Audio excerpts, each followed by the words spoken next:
ஒரு பேரு the king சென்னைக்கு வராரு. மரைக்காயர். யார் இவர்? Delivering smiles all around the professional careers. Reach us to reach them. எல்லா வானிலை மாற்றங்களுக்கும் பெஸ்டா இருக்கும் இந்த ரூபில் எக்ஸ்பெயின்ஸ். போர் வந்து பயங்கரமாக அடிக்கிறாங்க, அப்புறம் வந்து பேச்சுவார்த்தை நடக்குது, திரும்பி அடிக்கிறாங்க, பேச்சுவார்த்தை நடக்குது, துபாய் அடிக்கிறாங்க. அதுக்கப்புறம் போன வாரம் திடீர்னு பார்த்தா இது குவைத் ஏர்போர்ட் அடிபடுது. அதுக்கப்புறம் ஃப்ளீட் 5 இது அந்த பஹ்ரைன் அடிபடுது. அதுக்கப்புறம் யுஏஇ கொஞ்சம் அடிபடுது அப்படின்னு சொல்லி பார்க்குறோம். இப்போ பார்த்தீங்கன்னா அடுத்த கட்டம் வேறு வழி இல்லை, அமெரிக்காவுக்கு ஏதாவது பண்ணியே ஆகணும். ஈரானை பணிய வைக்கிற தவிர அமெரிக்காவுக்கு ஒரு வழி இல்லை. சரி, அடிக்கணும். இப்போ ஈரான் அடிக்கணும் அப்படின்னு சொல்லியாச்சுன்னா அமெரிக்காவுக்கு அதிபருக்கு வந்து இப்போ பவர் இல்லை. அப்பாச்சி AH-64 சம்திங் பேர்.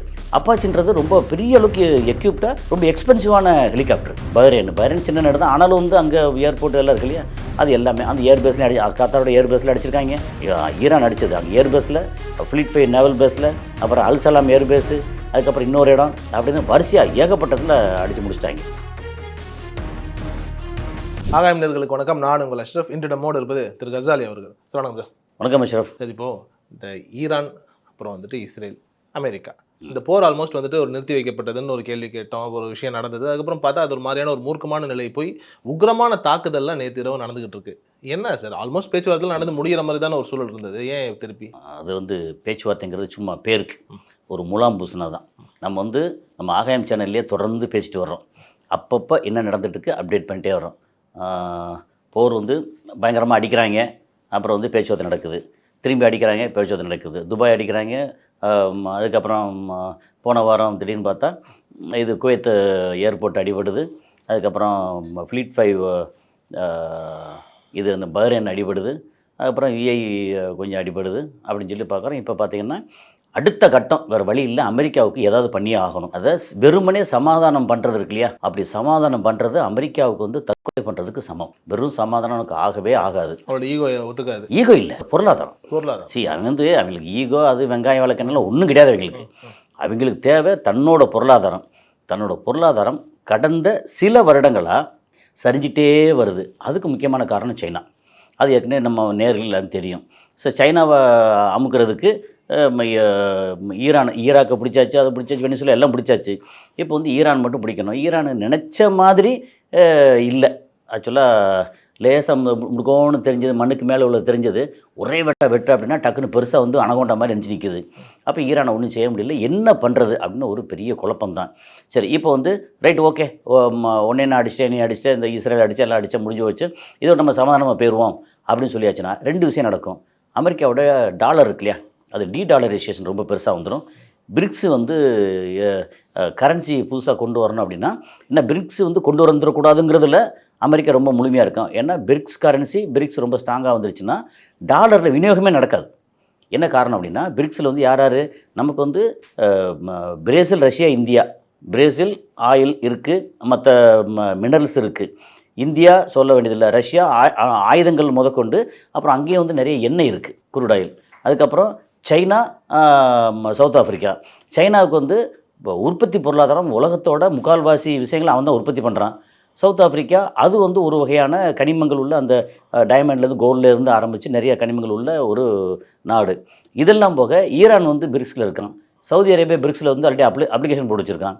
ஏற்கனவே நேட்டோவில் இருக்கக்கூடிய இவங்க இருக்காங்கல்ல, எர்டகன், துருக்கி, அவனும் வந்து பிரிக்ஸுக்கு வந்து நான் வரேன்னு சொல்லிட்டு இருக்காங்க. இப்படி சரி, துருக்கியை விட்டுருங்க, சவுதி அரேபியா, ஈரான் இந்த 2ம் பிரிக்ஸுக்கு வந்துச்சு அப்படின்னு சொல்லியாச்சுன்னா இந்த வர்த்தகம் இருக்கு இல்லையா, ஒன்று பிரிக்ஸ் கரன்சி, இன்னொன்று வந்து கிரிப்டோ கரன்சி. இந்த 2லேயும் பண்ணால் வர்த்தகம் எவ்வளோ நினைக்கிறீங்க? நம்ம இந்தியா மட்டும் வருஷத்துக்கு கிட்டத்தட்ட 17 to 18 லட்சம் கோடிக்கு எண்ணெய் வாங்கிட்டுருக்கோம். அந்த எண்ணெய் மெஜாரிட்டி எங்கே வாங்குகிறோம்? இப்போ வந்து ரஷ்யாவில் வாங்குகிறோம், சவுதி அரேபியாவில், அப்புறம் ஈராக்கில். ஸோ இந்த மாதிரி இந்த வர்த்தகம் எல்லாமே 100% இப்போ வந்து டாலரில் நடக்குது. அப்போ நமக்கு கையிருப்பு வந்து டாலர் கையிருப்பு வேணும். அந்த டாலரை மாற்றுறதுக்கு நம்ம கையில் உதாரணத்துக்கு வந்து ஒரு 10 லட்சம் கோடி ரூபாயை வந்து டாலராக மாற்றணும் அப்படின்னா அதுக்கு வந்து சம் பெர்சன்டேஜ் வந்து கமிஷனாக டாலர்காரனுக்கு கொடுக்கணும், அமெரிக்கா கொடுக்கணும். அவன் வந்து வேறு அந்த இடத்துக்கு வந்து ரியாலாவோ, திராமாவோ, தினாராவோ அப்படி கொடுக்காது, அங்கே ஒரு கமிஷன். இந்த கமிஷன் தான் அவனுக்கு முக்கியமான விஷயம். இன்கேஸ் இந்தியா வந்து ஏதாவது ஒரு பிரச்சனை பண்ணிச்சு அப்படின்னா டக்குன்னு கழுத்தை நெரிக்கிறதுக்கு அங்கங்கே ஃப்ரீஸ் பண்ணி வச்சுருவாங்க. ஒருவேளை வந்து பிரிக்ஸ் கரன்சியாக வந்துருச்சு அப்படின்னா அமெரிக்கா தனியாக நிற்பான். நீ வந்து ஃப்ரீஸ் பண்ணனா பண்ணிக்கோ அப்படின்னு வந்துடும். ஸோ அது ஒரு பெரிய சிக்கல். அதை வந்து இப்போ இந்தியா கரெக்டாக கடைப்பிடிக்கிறாங்க. நாங்கள் வந்து பிரிக்ஸ் கரன்சிக்கு நாங்கள் தயாராக இல்லை. பிரிக்ஸ் கரன்சிங்கிறது இஸ் நத்திங் பட் யுவான், சைனாவோட டாமினேஷன் வந்துடும் அப்படின்னு சொல்கிறதுனால பிரிக்ஸுக்கு வரக்கூடாது அமெரிக்கா. நம்பர் 2 வந்து இதில் இந்த இடத்துல வந்து முக்கியமான வந்து ரோல் ப்ளே பண்ணுறது ஈரான். ஈரான் வந்து அமுக்குன்னு நினச்சாச்சும் ஈரான் வந்து எந்திரிச்சிட்டாங்க. அப்போ இந்த நேரத்தில் அவன் ஓகேன்னு சமாதானமாக பண்ணிட்டு போனான் அப்படின்னா ஏற்கனவே சொன்னதான் தற்கொலைக்கு சமம். என்ன பண்ணாங்கன்னா ஏற்கனவே 10 லட்சம் கோடி, 20 லட்சம் கோடி, 50 லட்சம் கோடி, 100 லட்சம் கோடி சொல்லிட்டு இருக்காங்க. அவ்வளோ லாஸ் அமெரிக்காவுக்கு, பொருளாதார லாஸ். ஏற்கனவே கடன் வேறு எக்கச்சக்கமாக இருக்குது. ஒரு 3600 லட்சம் கோடி கடன் இருக்குது. அப்போ இது எப்படி சமாளிக்கிறது? இனிமேல் ஆயுதம் விற்கணும், அதுக்கப்புறம் டெக்னாலஜி விற்கணும், இந்த மாதிரி சாஃப்ட்வேர் டெக்னாலஜி ஆயுதங்கள் இப்படிலாம் விற்று அதுக்கப்புறம் அங்கே விளையிற விளைச்சலில் வந்து அக்ரிகல்ச்சர் ப்ராடக்ட்டில் ரொம்ப பெருசாக கிடைக்காது. பால் பொருளாக இருக்கட்டும், சோயாபீன்ஸாக இருக்கட்டும், இதெல்லாம் பெருசாக கார்னு இதெல்லாம் கிடைக்காது. ஆனால் இந்த இதில் ரொம்ப கிடைக்கும். இந்த ஆயுதங்களை பூரா எல்லாத்தையும் அடித்து இதெல்லாம் ஒன்றும் பெருசாக இல்லை, நாங்கள் அடிக்க முடியும் அப்படின்னு ஈரான் காமிச்சிட்டாங்க. அப்போ இனி ஆயுத விற்பனை பெருசாக வராது. அப்போ கடனுக்கு வந்து வட்டி கட்டணும். வட்டி கட்டுறது காசு வேணுமே. அப்புறம் அந்த மக்களுக்கு நல்ல திட்டங்களுக்கு, அப்புறம் இதுக்கு மிலிட்ரிக்கு ஒன்றும் இல்லை. அதனால் சமாதானம் இப்போ சமாதானத்துக்கு இடமே இல்லைங்க அமெரிக்கா பொறுத்த மட்டும். அவனை தூண்டி விடுற இஸ்ரேல் எடுத்துட்டிங்கன்னா, அமெரிக்கா சமாதானம் ஆகிட்டேன்னா இஸ்ரேல் வந்து அடித்து குமிச்சிருவாங்க. இங்கே பெரிய கூட்டம் அப்படியே சுற்றி நிற்கிறாங்க. ஹமாஸா இருக்கட்டும், ஈரானாக இருக்கட்டும், இங்கே ஈவன் பக்கத்தில் ஈராக் இருக்குல்லையே, ஈராக்கில் இருக்க பெரிய படை இருக்குது, இஸ்ரேலில் சிரியாவில் ஒரு படை இருக்குது. அப்படின்னு எல்லாம் வந்து இஸ்ரேலை வந்து அடித்து குமிச்சிருவாங்க. ஏன்னா அமெரிக்கா வந்து சமாதானம்னா கை கீழே இறங்கிடுச்சுன்னு அர்த்தம். அப்போ சமாதானம் பண்ண விடாமல் இஸ்ரேலும் வந்து இறுக்கி பிடிச்சிட்ருக்காங்க. ஆனால் என்ன, முன்னாடி வந்து ஒரு 20 வருஷத்துக்கு முன்னாடி, 15 வருஷத்துக்கு முன்னாடி அமெரிக்கா இஸ்ரேல் அவங்களுடைய ஸ்ட்ரென்த் வந்து ரொம்ப ஸ்ட்ராங்காக இருந்துச்சு. வான்படை இருக்கு இல்லையா, அதில் பெரிய ஸ்ட்ரென்த்து. அதுக்கப்புறம் வந்து சேட்டலைட் ஆகாயம் இருக்கு இல்லையா, அதில் வந்து சேட்டலைட்டு அவங்களுடைய இன்டெலிஜென்ஸு ரொம்ப ப்ரிசைஸ்டாக ரொம்ப நல்லா இருந்தது. தரைப்படை வந்து எப்படி நல்லா இருக்கோ நல்லா இல்லையோ, ஆனால் அதோட மெர்காவா மாதிரி டேங்க் இருக்கு இல்லையா, பீரங்கிட்டெலாம் பயங்கர ஸ்ட்ராங்காக உள்ளது. எல்லா இடத்துலையும் ரொம்ப எக்யூப்டாக இருந்தது. அதை வந்து ஒன்று அதுக்கு ஈக்குவலாகவோ அல்லது அதை மிஞ்சியோ இப்போ ஈரான் வந்துட்டாங்க. ஈரானுக்கு சப்போர்ட் பண்ண சைனா அதை விட ஜாஸ்தி இருக்கான். ஈரானுக்கு சப்போர்ட் பண்ண ரஷ்யாவும் ரொம்ப ஸ்ட்ராங்காக இருக்காங்க. ஏற்கனவே ரஷ்யா ஸ்ட்ராங்காக இருந்தால் கூட இப்போ சைனாவும் ஈரானும் ரொம்ப பெருசாகிட்டாங்க. துருக்கி வந்து பெரிய அளவுக்கு இது பண்ணிகிட்ருக்காங்க, ட்ரோனு எல்லாம் விநியோகம் பண்ணிகிட்ருக்காங்க. அமெரிக்கா அண்ட் இஸ்ரேல் அதெல்லாம் தாண்டி இவங்க வந்து பெருசாக வந்துட்டாங்க. அப்போ வேறு வழி இல்லை. இஸ்ரேல் வந்து இனி ஒரு மாதிரி கலகலத்து போயிடுவாங்க. 1967க்கு முன்னாடி இஸ்ரேல் வந்து என்ன நாடாக இருந்துச்சோ அந்த நாடு அளவுக்கு தான் வந்து சுருங்கி போய் பாலஸ்தீன் வந்து தனி நாடாக அங்கீகாரம் வந்துருச்சு. அப்படின்னா உதாரணத்துக்கு பாலஸ்தீன் தனி நாடாக வந்துச்சு என்ன ஆகும்? உடனே சைனா, இந்தியா இல்லை இவங்க எல்லாமே வந்து அவங்களுடைய தூதரகத்தை திறப்பாங்க. அந்த தூதரகத்தை வந்து இஸ்ரேல் வந்து அடித்தாங்கன்னா அந்த நாட்டை அடித்த மாதிரி திரும்ப வந்து இஸ்ரேல் மேலே சண்டைக்கு வருவாங்க. அப்போது தனி நாடாக அங்கீகாரம் கொடுத்துட்டாங்கன்னா இஸ்ரேலுக்கு வந்து பெரிய மைனஸ் ஆகிரும். கொடுக்கவே விட மாட்டாங்க. ஆனால் இனிமேல் வந்து ஒரு வழியில் கொடுத்து ஆகணும் அப்படிங்கிற மாதிரி சூழலில் இப்போது ஈரானை பணிய வைக்கிற தவிர அமெரிக்காவுக்கு ஒரு வழி இல்லை. சரி, அடிக்கணும். இப்போ ஈரானை அடிக்கணும் அப்படின்னு சொல்லியாச்சுன்னா அமெரிக்காவுக்கு அதிபருக்கு வந்து இப்போ பவர் இல்லை. போன வாரம் அங்கே இதில் செனட்டில் இது பண்ணியிருந்தாங்க. நான் முதல்ல வந்து காங்கிரஸ் எல்லாம் கேள்வி மேலே கேள்வி கேட்டாங்க. அதுக்கப்புறம் அங்கே வந்து அப்பர் ஹவுஸ் லோயர் ஹவுஸ்னு சொல்ல முடியாது. நம்ம வந்து லோக்சபா ராஜ்யசபா மாதிரி அங்கே வந்து அப்பர் ஹவுஸுங்கிற செனட்டு, லோயர் ஹவுஸுங்க வந்து ஹவுஸ் ஆஃப் ரெப்ரசன்டேட்டிவ்ஸ். அதில் அப்பர் ஹவுஸில் 100 பேர் இருப்பாங்க, லோயர் ஹவுஸில் 435 பேர். அப்போ 100 பேர்னால் ஒரு மாகாணம் இருக்கு இல்லையா, ஒரு மாநிலம். 50 மாநிலத்தில் 2 பேர் 100 பேர் வந்து செனட்டு. இங்கே வந்து 435 பேர். அதில் ட்ரம்ப் மேலே கிட்டத்தட்ட நம்பிக்கையில்லா தீர்மானம் மாதிரி ஈரான் மேலே இனிமேல் சண்டை போடக்கூடாது, எங்களை கேட்காம இஷ்டத்துக்கு சண்டை போடக்கூடாது, 30 நாளில் வந்து அந்த படையெல்லாம் வாபஸ் வாங்கணும் அப்படின்னு சொல்லி ஒரு தீர்மானம் கொண்டு வந்தேன். தீர்மானம் ஜெயிச்சிருச்சு. அடி வந்து ட்ரம்ப்புக்கு பெரிய அடியாக வந்துச்சு. அப்போ அதை தாண்டி வேறு வழி இல்லை, திருப்பி கொண்டு வந்தால் அங்கே வந்து அடித்து குமிச்சுடுவாங்க ஒரு ட்ரம்ப்பை. அப்போ என்ன, திருப்பி அடிக்கணும்னா அங்கே பெர்மிஷன் வாங்கணும். பெர்மிஷன் கிடையாது. அப்போ என்ன பண்ணுறது, ஏதாவது ஈரான் வந்து அவனை அடித்தா தான் திருப்பி தாக்குறதுக்கு ஒரு வாய்ப்பு இருக்குது. அப்போ என்ன பண்ணாங்க, அப்பாச்சின்னு சொல்லி ஒரு ஹெலிகாப்டர் இது இருக்கு இல்லையா, நம்ம ஒரு ரொம்ப எக்யூப்டு ஹெலிகாப்டர், அதை வந்து முந்தா நாள் வந்து அங்கே பறக்க விட்டாங்க. எங்கே, பந்தர் அப்பாஸ்ன்ற இடத்துல. பந்தர் அப்பாஸ் வந்து என்னோட முக்கியமான ஒரு தளம். அது பறக்க விட்டோன்னே என்ன பண்ணி எங்கள் இடத்துல வந்து நீ யாரா பறக்கிறதுன்னு சொல்லிட்டு வந்து ஷூட் பண்ணிட்டாங்க. பண்ணிட்டா அது வந்து டெஸ்ட்ராய் ஆயிடுச்சு. அதில் இருந்த 2 பேர் அதில் இருந்து அந்த ஹெலிகாப்டர் ஓட்டுநர் கூட இருந்தவர் வந்து தப்பிச்சு எங்கேயோ கீழே விழுந்து உயிர் பிழைச்சிட்டாங்க. அதாவது அமெரிக்கா வந்து அவங்களை காப்பாற்றிட்டாங்கன்னு வச்சுங்களேன். கடலுக்குள்ளே விழுந்தவொடனே காப்பாற்றிட்டாங்க. இது வந்து அடிச்சிருச்சு. அடித்த உடனே அந்த பேர் கெட்டு போச்சு. அப்பாச்சி AH-64 சம்திங் பேர். அப்பாச்சின்றது ரொம்ப பெரிய அளவுக்கு எக்யூப்டாக ரொம்ப எக்ஸ்பென்சிவான ஹெலிகாப்டர். அதையும் அடிச்சிட்டாங்க அப்படின்னு சொன்ன உடனே இப்போ ஹெலிகாப்டர் எப்படி அடிக்க போச்சு அப்படின்னு சொல்லி 7 இடத்துல வந்து நேற்று அடித்தாங்க. ஈரானோட 7 இடம்னா ரொம்ப முக்கியமாக பாந்தர் அப்பாஸ் அடித்தாங்க. பாந்தர் அப்பாஸ் வந்து அங்கே இன்டர்நேஷ்னல் லெவல் அளவுக்கு பெரிய அளவு இது இருக்குது, போர்ட்டு ஹார்பர். அதுக்கப்புறம் இன்டர்நேஷ்னல் ஏர்போர்ட் இருக்குது, பெரிய மக்கள் வாழ்கிற ஒரு கமர்ஷியல் பிளேஸ், அங்கே அடித்தாங்க. சிரிக்னு ஒரு ஐலாண்ட் இருக்குது, அங்கே அடித்தாங்க. அப்புறம் கராஜ்னு ஒன்று இருக்குது, அங்கே அடித்தாங்க. அதுக்கப்புறம் வந்து இஸ்ஃபஹான், ஃபார்டோ, நட்டான்ஸு அப்படின்னு சொல்லி அணு ஆயுதம் இது என்ரிச் பண்ணுறாங்கல்ல, அணு ஆயுதம் இல்லை யுரேனியம் என்ரிச் பண்ணுறோம், அந்த இடத்துல எல்லாம் ஃபுல்லாக அடித்தாங்க. அப்படி அதுக்கப்புறம் வந்து மினாப்புன்னு சொல்லி ஒரு ஏரியா, எப்போ இந்த ஸ்கூல் குழந்தைகள் அடித்தாங்க, 168 ஸ்கூல் குழந்தைகள் அடித்தாங்கல்ல, அந்த ஏரியா அங்கேயும் அடிச்சு 7 இடத்துல அடித்தாங்க.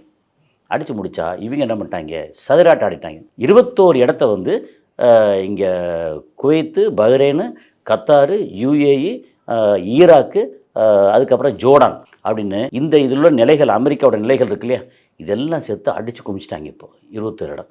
அப்போது இந்த அளவுக்கு அடிச்சு ஏன் இப்படி அடிக்கிற அப்படின்னு சொல்லியாச்சுன்னா, நீ என்ன ஏன் 7 இடத்துல ஏன் அடித்த, அப்போ நீ ஏன் என்னோடய அப்பாச்சி ஹெலிகாப்டர் விட்ட, நீ ஏன் இடத்துல வந்து ஏன் உழவு பார்த்த, இந்த மாதிரி ரிவர்ஸில் வந்துருச்சா, நான் வந்து எங்களுது போகும், அப்போ நான் வந்து உங்கள் அமெரிக்காவில் வந்து உழவு பார்த்த சும்மா இருப்பேன், நீ உன் இடத்துல இப்போ என் இடத்துக்குள்ளே வந்து எப்படி உழவு பார்க்குற அப்படின்ற மாதிரி அங்கே பிரச்சனை வந்து எஸ்கலேட் ஆயிடுச்சு.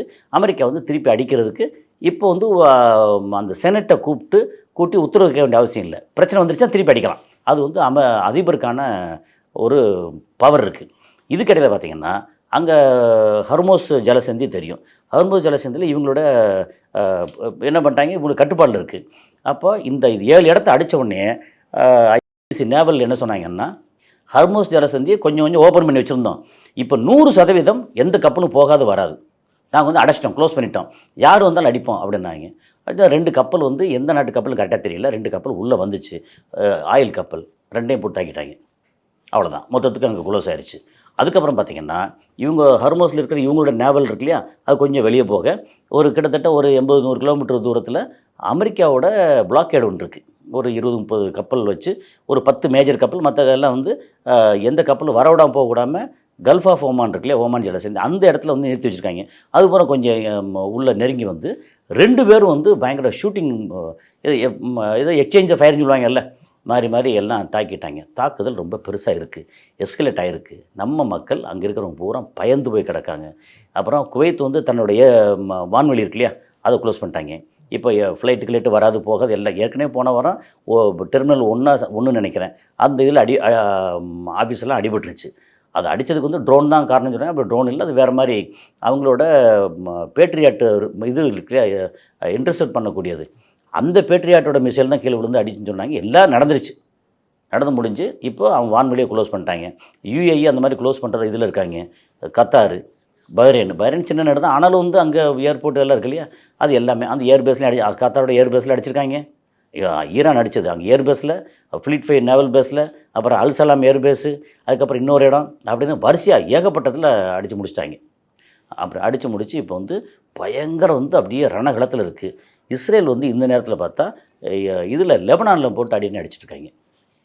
அவங்க தனியாக ஒரு வேலையை பார்த்துட்டு இருக்காங்க. ஆனால் லெபனான் அடிக்கக்கூடாதுங்கிறத இவனுடைய இது, அதுதான் ரூல்ஸ். ஆனால் இப்போ வந்து எப்படின்னா சீஸ்ஃபயர் இல்லை, முடிஞ்சு போச்சு.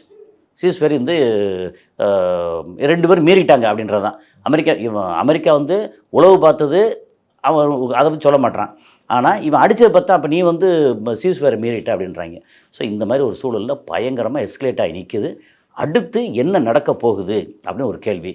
இப்போ ஹார்மோஸ் வந்து டோட்டலாக க்ளோஸ் பண்ணியாச்சுன்னா நமக்கு என்ன பிரச்சனைனா, இவங்க இந்தியாவுக்கு வந்து அங்கேருந்து கொஞ்சம் குரூட் ஆயில் வந்துட்டு இருந்தது, நேச்சுரல் கேஸ் வந்துட்டு இருந்தது. இப்போவே நீங்கள் பார்த்தீங்கன்னா சென்னையில் CNG இருக்கு இல்லையா, அதுக்கு வந்து ஆட்டோ காரெல்லாம் வந்து வரிசையாக நின்றுட்டுருக்கு, நிறையா பெட்ரோல் பங்கில் பார்த்துருப்பீங்க. ஓகே, ஆனால் பெட்ரோல் டீசலுக்கு பிரச்சனை இல்லை, CNGக்கு பெரிய பிரச்சனை இருக்குது. ஏன்னா அதை ரொம்ப நாளைக்கு ஸ்டோர் பண்ணி வைக்க முடியாது. இதுவாக இருந்தால் ஒரு 50-60 நாளைக்கு ஸ்டோரேஜ் இருக்குது. வேறு எங்கேருந்து வராட்ட கூட 60 நாள் தாக்கு பிடிக்கலாம், அதை கொஞ்சமாக சப்ளை பண்ணால் கூட ஒரு 100 நாளைக்கு கொண்டு வந்து சேர்த்துடலாம் அப்படின்னு. பட் CNG அப்படி பண்ண முடியாது. ஸோ நேச்சுரல் கேஸ் வந்து அது பிரச்சனை இருக்குது. அப்புறம் துபாய்க்கோ சவுதி ஈஸ்டர்ன் ப்ராவின்ஸ் இருக்கு இல்லையா, சவுதிக்கோ மற்ற இந்த மாதிரி இடங்களுக்கு ஃபுட் ஐட்டங்கள் இருக்குல்ல, அது மற்ற கிளாத்து ஜெனரலைட்டு எல்லாமே போய் சேர்றதுக்கு இந்த ஹர்மோஸ் டோட்டலாக க்ளோஸ் பண்ணிட்டேன்னா அங்கே வந்து பயங்கர சிக்கலாக வரும். ஏற்கனவே இங்கே துபாய் அபுதாபி இது மாதிரி பார்த்திங்கன்னா ஃபுட் ஐட்டம் ஒரு 5-6 மாதத்துக்கு 4-5 மாதத்துக்கு முன்னாடி என்ன ரேட்டில் இருந்துச்சோ அதிலிருந்து கிட்டத்தட்ட எல்லாம் டபுள். ஓகே, முன்னாடி வந்து ஒரு மாதத்துக்கு ஒரு ஃபேமிலியாக இருந்து ஒரு 1000 திராம்ஸ்க்கு வந்து வாங்குறான்னு வச்சுங்களேன். 1000 திராம்ஸ் 25,000 நம்ம ரூபாய்க்கு. இப்போ வந்து அப்படியே கிட்டத்தட்ட 40,000 50,000 நம்ம ரூபாய்க்கு வந்துருச்சு. ஆனால் சம்பளம் வந்து அதே சம்பளம் தான். நிறையா கம்பெனியில் சம்பளம் கொடுக்க முடியாமல் உட்காந்துருக்காங்க. ஸோ ஒரு பக்கம் சம்பளம் இல்லை, இன்னொரு பக்கம் விலைவாசி அதிகம் அப்படின்னு பயங்கர நெருக்கடியில் அங்கே இருக்காங்க. ஆனால் அங்கே உள்ளவங்களுக்கு வந்து பெருசாக தெரியாது, பெரிய நெருக்கடி. நேற்றெல்லாம் எனக்கு வந்து துபாயிலேருந்து ஒருத்தர் ஃபோன் பண்ணார். அவர் வாய்ஸ் மெசேஜ் போட்டிருந்தார். ஊருக்கு வர முடியல, இது முடியல, கம்பெனி விசா கேன்சல் பண்ண மாட்டாங்க, சம்பளம் கிடையாது, ஒன்றும் கிடையாது, என்ன பண்ணுறதுன்னு தெரியலன்னு சொல்லி புலம்பிகிட்டு இருக்காங்க. அப்படி நிறையா பேர் அங்கே இன்னும் இருந்துக்கிட்டு இருக்காங்க. ஸோ இது தாண்டி ஏதாவது ஒரு பிரச்சனை அப்படின்னு சொல்லி ஈரான் பேரை சொல்லி இவன் இஸ்ரேலோ ஏதோ வந்து மக்கள் இருக்கிற இடத்துல துபாயிலேயோ குவைத்திலேயோ அல்லது கத்தார்லேயோ சவுதி அரேபியாவில் எங்கேயாவது ட்ரோனோ மிசைலோ அட்டாக் பண்ணிட்டாங்கன்னா அது பெரிய அளவுக்கு இன்னும் வந்து மோசமாக எஸ்கலேட் ஆகும் அப்படிங்கிறது தான் இப்போட சுச்சுவேஷன். ஸோ இதுதான் வந்து இன்றைக்கி ரொம்ப கரண்ட்டில் ரொம்ப தகிக்கக்கூடிய அளவுக்கு நம்ம இப்போ பேசிக்கிட்டு இருக்கோம். இது வெளியே வந்து அந்த டைம்லேயோ இல்லை இன்றைக்கி நைட்டு மிட் நைட்டோ ஓகே என்ன ஆக போகுதுன்னு தெரியல. அது வந்து பெரிய அளவுக்கு ஆமாம் என்ன சொல்கிறது, இவங்க வந்து கடல் வழியிலையும் ஈரானை தாக்க முடியல, அப்புறம் வான்வெளியிலையும் தாக்க முடியல. தாக்கினாலும் வந்து F-35 வரைக்கும் ஷூட் பண்ணிடுறாங்க. அப்புறம் உள்ளே போகிற மலைக்குள்ளே குடைஞ்சு பெரிய அளவுக்கு வந்து மிசைல் சிட்டி உள்ளே வந்து டன்னலில் வச்சுருக்காங்க. சிட்டினா 1-2 இல்லை, டன்னல் ஒரு 100கணக்கான டன்னலில் வந்து மிசைல்ஸ் வச்சுருக்காங்க, ஃப்ளைட் வச்சுருக்காங்க, உள்ளே ஆட்கள் பூரா உள்ளுக்குள்ளே இருக்காங்க. ஸோ இது வந்து எப்படி வந்து டேக்கிள் பண்ணுறதுன்னு தெரியல. ஒருவேளை ஏதாவது வந்து ரொம்ப தீவிரமாக போயிட்டு அணுதம் ஏதாவது போடுறாங்களா என்னவா அப்படின்னு தெரியாது. போட்டாங்கன்னா உலகத்தோட மொத்த இதுவும் மாறிடும் டோட்டலாக. அந்த ஒரு சிச்சுவேஷன் தான் இப்போ வந்துக்கிட்டு இருக்கு இப்போதைக்கு. ரொம்ப நன்றி சார். நன்றி.